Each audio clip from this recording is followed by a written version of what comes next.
Howdy guys, Bookie Laura here. Now recently I made the decision that I wasn't enjoying the videos that I was making and I wanted to make some changes. One of those changes you were going to see today, because I want to change the way that I do wrap-ups. So basically, in the past, my wrap-ups tended to be a kind of short review of all the books that I'd read, the good things, the bad things, blah, blah, blah, blah, blah. And actually I found that quite monotonous and I didn't enjoy making them and I used to kind of dread it and I found them quite long. So my new sort of strategy, my new idea is to use my wrap-ups to get more to the point. So what I'm going to do is the first section is going to be basically about my stats. How many books I've read, how many pages, how I'm doing with my goals. And then the second section is going to be my mini book review. So all the books that I've read that month, I'm going to do a really short book review on them. This came from an idea from my Goodreads account. Whenever you finish reading a book on Goodreads, it asks you to rate it and to provide a review. Now I've always done that, or generally done that, but my reviews are always really, really short. So I had this idea of doing a real mini book review. So kind of on my channel doing the same thing that I do on Goodreads and just getting right to the point, right to the heart of the issue in just a couple of sentences. So that's what I'm going to try out this month and possibly for the next couple of months.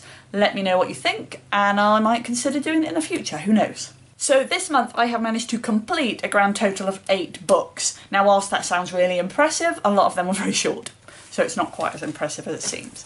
However, when I used Goodreads to add up the number of pages that I had read, it came to 1,897 pages, which is actually a blooming great month. It's fairly average for me so far this year, but I felt that I had a particularly bad month, and it also doesn't take into account I've started reading June, which is a pretty hefty book and has taken up a lot of my time, but as I haven't yet finished it, I've not included it in the page count, so I was quite impressed with that.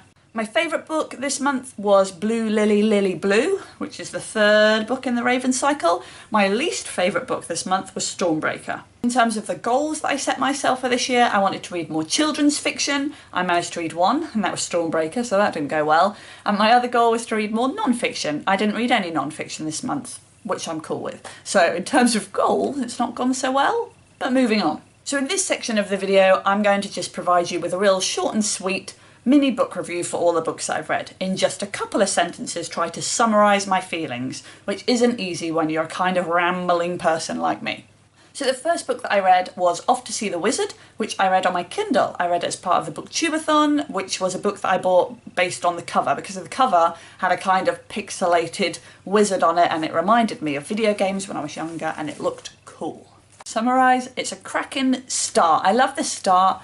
It's a great start to a sci-fi adventure, but it just isn't maintained. It has lots of long conversations which I lose interest in, and I felt that the pace slowed down dramatically.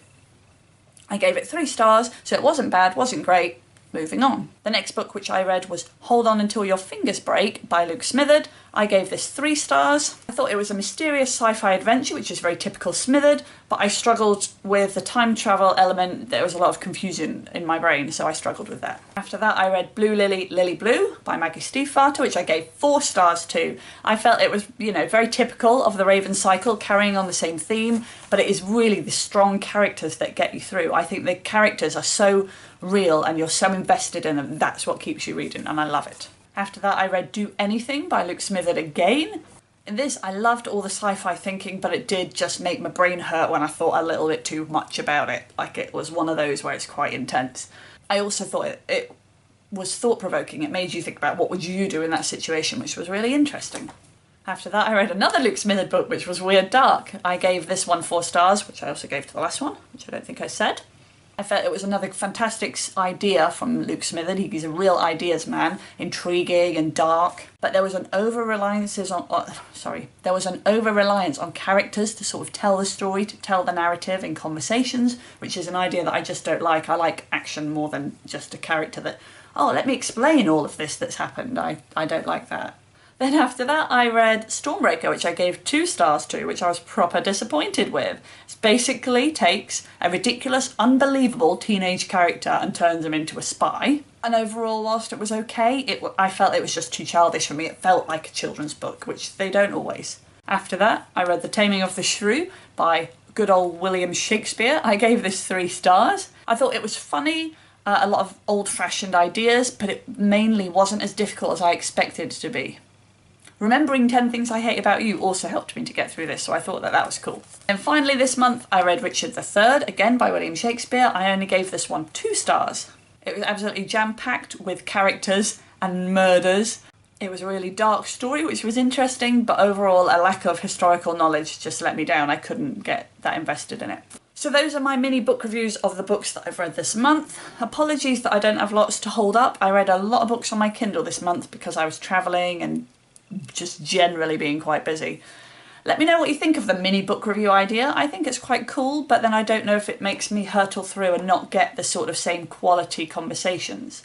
I think alongside it I want to do more in-depth book reviews as separate videos, so I still get that opportunity to do in-depth stuff, but without making these wrap-ups, these long boring videos that no one actually wants to watch.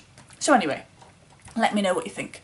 If you've read any of those books and do want to talk about them in depth, that would be great. Leave me a comment and we will do that. And if not, thanks for watching and I'll see you next time. Bye bye.